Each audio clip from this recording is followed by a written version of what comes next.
Hello, this is Sickle Yield, and I'm here to talk to you about creating and loading your own morph in DAZ Studio. Here I am using DAZ Studio 4.7 Pro, and I have loaded Genesis 2 Female and applied a plain blue material just to keep everything G-rated. I'm going to first go over to this right panel in Parameters and set the mesh resolution to base in order to ensure proper loading, and then I'm going to export this as an OBJ to my Blender files directory.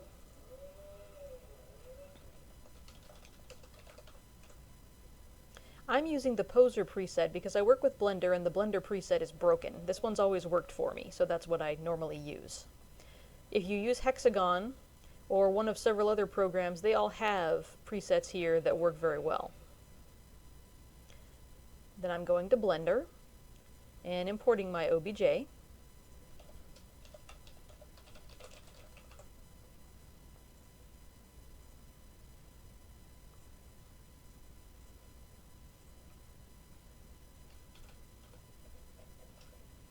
There's my blue Genesis 2 Female. I'm going to do a very easy, very quick morph here, just to make her a little bit bigger so that it changes the bone positions. Make her waist a little bit smaller so that you can conspicuously tell what I've done here.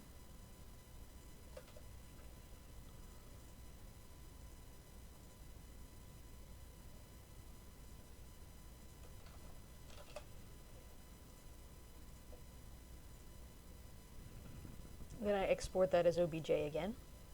Here I am back in DAZ Studio, and I will start the Morph Loader Pro, which is over here on mine and looks like a bicep with a letter P on it. Here I have it set to the poser import, the one that I used for export, so that's important. Always use the same one. I'm going to go to Choose Morph Files,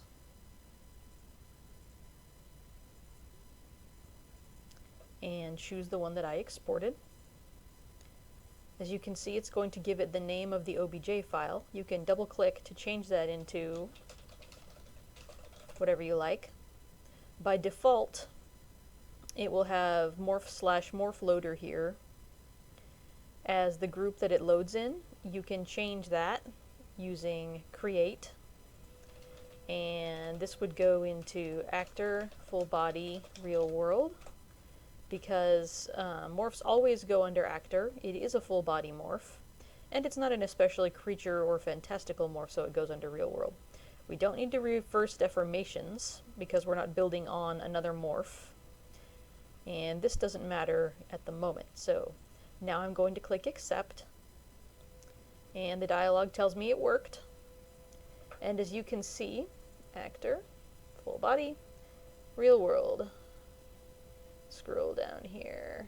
When you have a long list like this, you can search your new morph by typing its name up here. There we are. And it came in with the ability to dial to negative or to positive values, which we don't really want that right now. So I'm going to go to parameter settings, set minimum to 0. There we go. Whether you want that just depends on what you're doing with your morph. Now you can see there is a problem when I dial in the new morph. The skeleton does not change shape and size with the morph. So when I attempt to pose Genesis 2 Female, it's going to look terribly wrong. Yikes.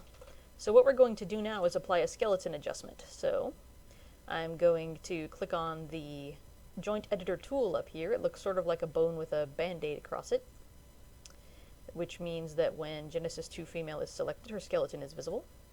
I'm going to right-click in the viewport and choose Edit, Adjust Rigging to Shape, and all of these come up. At the moment, I do want to adjust all of the bones because all of them need to be changed for scaling reasons. So I'm just going to click Accept and let it do what it does. There we go.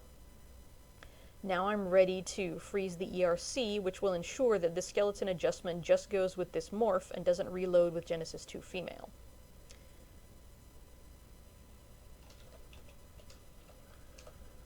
There we are. So I'm going to go to my morph name in Parameters, right-click on it and choose Edit Mode. Then I'm going to right click on the morph name and choose ERC freeze. There we are. And I'm just going to leave these as they are and click accept.